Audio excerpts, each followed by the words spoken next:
Now, we've already covered many of the most monstrous and terrifying creations that populate the endless tapestry of literature, both modern and classic, but we're yet to tread into the most nightmarish depiction of horror in fiction, the evil of humanity. Oftentimes, it is far too easy for writers to pen creatures and chaotic entities that plague mankind with their evil ways, but as we all may know, fear is in the eye of the beholder, and when those same entities take on the shape of our own human form, we're often posed with a much more palatable and terrifyingly plausible notion. And thankfully for us, literature is littered with some of the most despicable individuals that the human mind can imagine. So, let's take a look. Hello horror fans, what's going on? And once again, welcome back to the Scariest channel on YouTube, Top 5 Scary Videos. As per usual, I'll be your horror host, Jack Finch, as today we curiously take a look at the top 5 most terrifying villains in literature. Roll the clip. That's right. Because you know, deep down, you deserve to be punished. For the curious amongst you, that clip was from, of course, Harry Potter and the Order of the Phoenix, where the evil that is Dolores Umbridge served to make its first appearance. Of course, J.K. Rowling's creation is one of the most terrifying villains of recent times, but I think for this list in particular, we may find that the inspiration for her archetypal villainy was penned well before the Wizarding series. Still, she again receives our most honourable mention, alongside many other terrifying villains of fiction. It's important to note that we also have already compiled a top 5 scary list of some of Stephen King's most horrifying characters, which if you haven't yet seen, make sure to check out. And so, as you may assume, King won't be appearing on this list. Let's begin. Kicking off at number 5, Mrs. Coulter. And if you haven't read Philip Pullman's fantastic series, His Dark Materials, I highly suggest that you do. But in a tale that literally pits the eternal forces of evil against the eternal forces of good, the terrifying Mrs. Coulter remains to be one of the most violent, selfish, and memorable villains of recent times. And although Nicole Kidman's performance in the widely disappointing 2007 movie was actually incredibly fitting for her character, I'm talking purely about the novels in this particular instance, because, yeah, the less said about that movie, the better, really.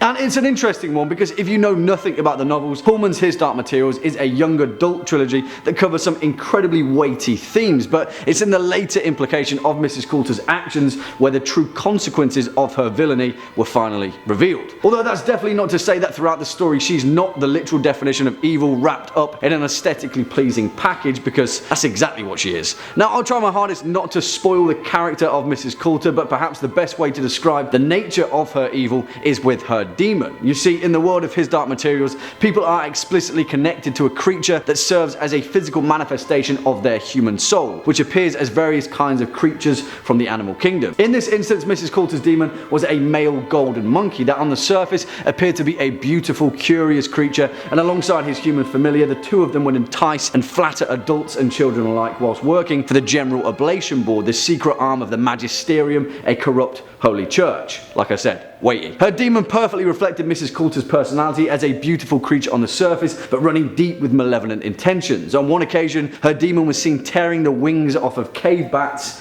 out of sheer boredom. Yeah, that says a lot. Coming in at number 4, O'Brien. And this particular fictional creation comes from George Orwell's resounding and highly important novel, 1984. And yeah, it's going to be incredibly difficult to explain the evil behind this character in particular without spoiling the novel. But hey, Orwell published this book 70 years ago in 1949, so I think you've had fair warning. In the world of 1984, the protagonist, Winston Smith, lives in a dystopian, oppressive, totalitarian version of Britain, a portion of the superstate of Oceania, which has been under the rule of Ingsoc and Big Brother for time long forgotten. He who controls the past controls the future, and all that. In the society, nothing is safe from the eternal gaze of Big Brother, and even the confines of the human mind aren't safe from the Thought Police, an organisation that serves as the secret, ever-watchful eye of Ingsoc. And that's where O'Brien steps in, an administrator that works in the Ministry of Truth and who leads Winston Smith to believe that he is secretly leading an underground resistance known as the Brotherhood to bring down Ingsoc from within and overthrow the party. In actual fact though, as is revealed in a vital moment of realization in the novel, this whole thing is just a game to O'Brien, and he in fact finds great joy weeding out citizens that aren't completely loyal to the party and to Ingsoc. O'Brien's entire method of operation is to lure in anyone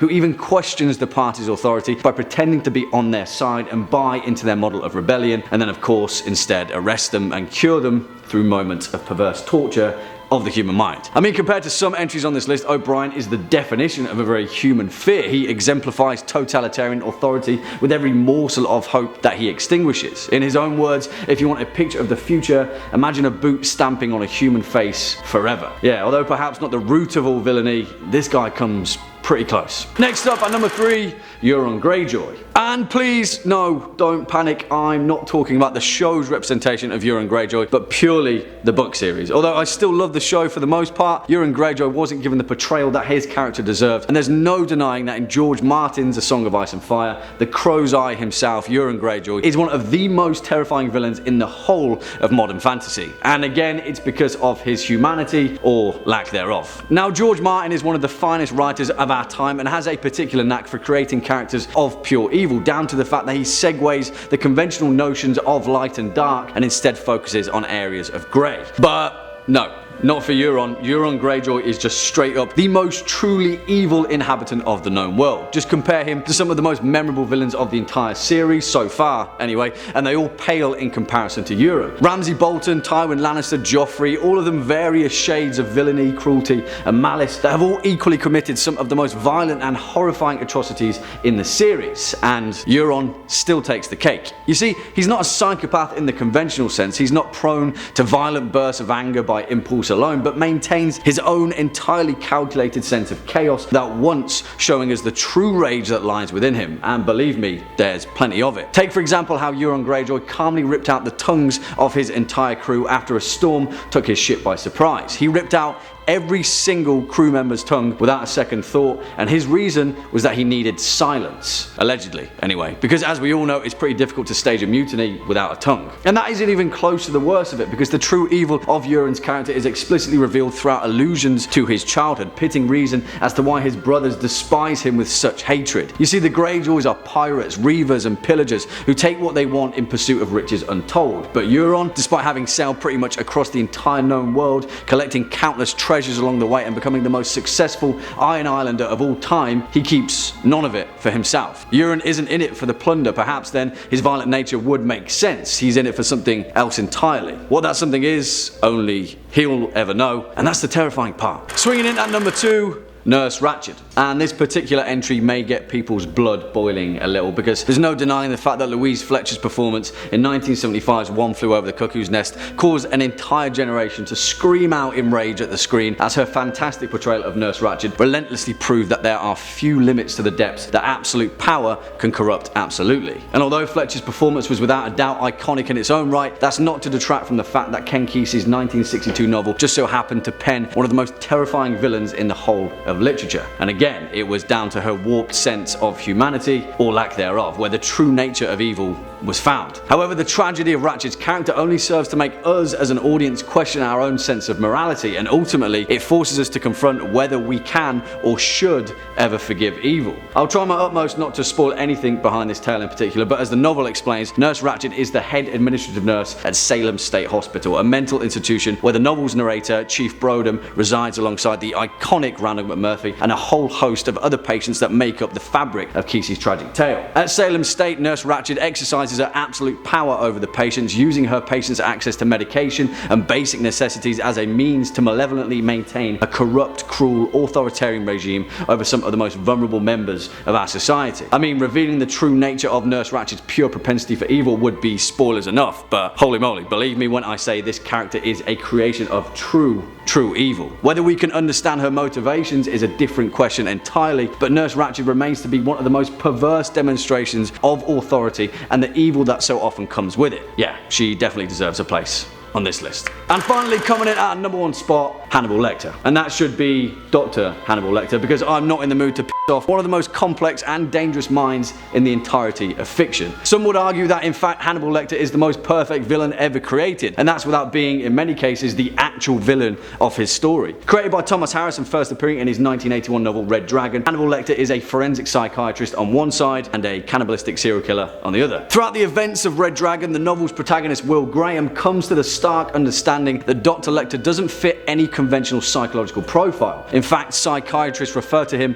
as a sociopath simply because they don't know what else to call him. A fact which is reinforced in the later novels where Clarice Starling states that they don't have a name for what he is. In many ways though, Hannibal Lecter is the antithesis of what a human should be. He operates more as a machine than he does a man, demonstrated through his unrivaled intelligence and his eidetic memory, where he often explains the details of his elaborate memory palace, a narrative function that is often paired to a similar brilliant mind, Sherlock Holmes. That makes you think, right? However, despite his superior intellect, it comes with the extent and variability of his actions where the fear truly lies. Much like Ygritte Greyjoy, Hannibal Lecter is a pool of such depth and complexity that the understanding of his motivations would or will perhaps never be reached by the rest of humanity. And that's where the true brilliance of Harris's creation truly shines, because as portrayed in the novels and the later films with the legendary performance of Sir Anthony Hopkins, we as an audience find Lecter to be a likeable character. He's a cannibal, he eats people with fava beans and a nice Chianti, and yet we can't help but finding ourselves liking this guy. He's more akin to the likes of Frankenstein's monster or Dracula. He's a creation of horror that can only serve to go along with their nature, and strangely enough,